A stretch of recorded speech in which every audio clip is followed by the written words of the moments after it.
let's hey Brad, let's talk about Retrograde. Absolutely. So imagine the character from the film I talked about before if she had graduated college and gone on to a career. Maybe didn't make a lot of money at first and had a couple of roommates in the town where she lived. This is kind of where this film starts. It starts with a young woman driving her new roommate home to help her move in. And she gets caught in traffic and makes a kind of aggressive lane change, um, the type of which none of us would ever do. And then it turns out that the car she cut off was a police patrol car. She didn't notice. So he pulls her over and he gives her a ticket, and she continues to explain, I didn't see you, I thought you waved me in, a lot of different excuses she gives him. And it's a lot of attitude. And he just isn't interested in what she has to say. And he gives her the ticket. So she gets her roommate moved in, and she decides that this ticket is incredibly unfair and that she's going to fight it in court. And that, despite the fact that it's not a lot of money and there's a convenience factor of going to court and having to show up for all the hearings, that this is definitely the hill she is willing to sacrifice her whole life on. And so she stubbornly pushes back every time it comes up. She calls a lawyer. Everyone tells her, pay the fine. She begins to drive her roommates crazy. And then in the middle of all this, and this is where the film title comes from, the new roommate, Gabrielle, is a fanatic for astrology. And so she charms everyone by telling them their intimate details of their horoscopes. And she's good at it, and she makes it entertaining. So she's very popular, and this really pisses off our main character, whose name is Molly, because Molly's kind of an introvert and she's kind of shy and she's never gotten this kind of attention. And she thinks astrology is silly. And so this sets up, some conflict in the house between the roommates, and everyone's telling Molly, just pay the fine and get over it and, move on with your life. And she simply refuses to do this.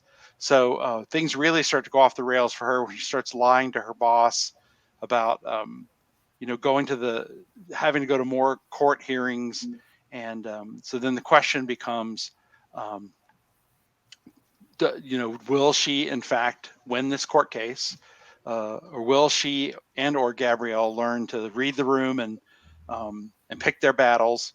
And I think the filmmaker was shooting for dry humor, but it just was alternating between being angry for this young woman, or angry at this young woman, and feeling sorry for her. So I don't know that I ever got to thinking it was funny.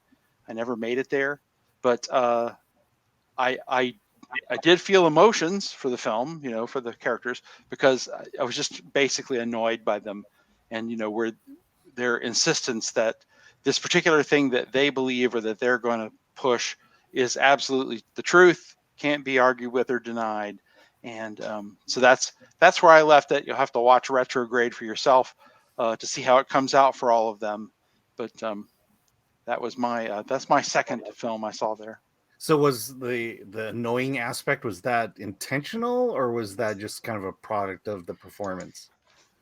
I think it's intentional. I think she's supposed to be really grating. Certainly the roommates found her to be.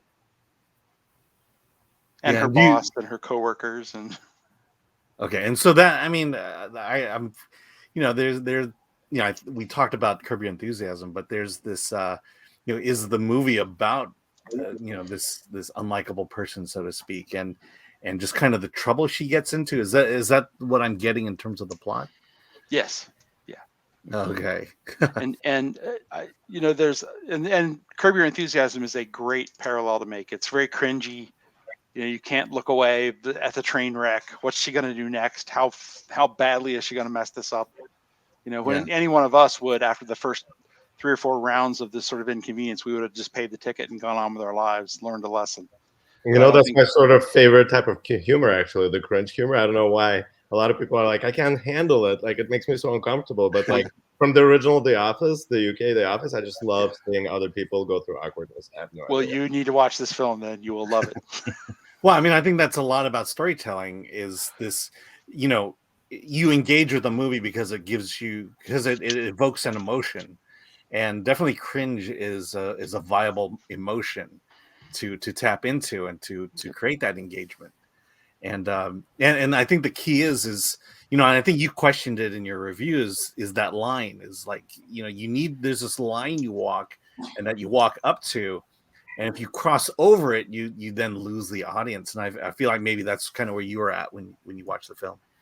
Right. And I think in a film like that, there need to be a few moments where you sort of let the audience off the hook and let them breathe for a second. And they don't really get to that in this film. There's no moment of catharsis, except possibly at the end, which I won't spoil.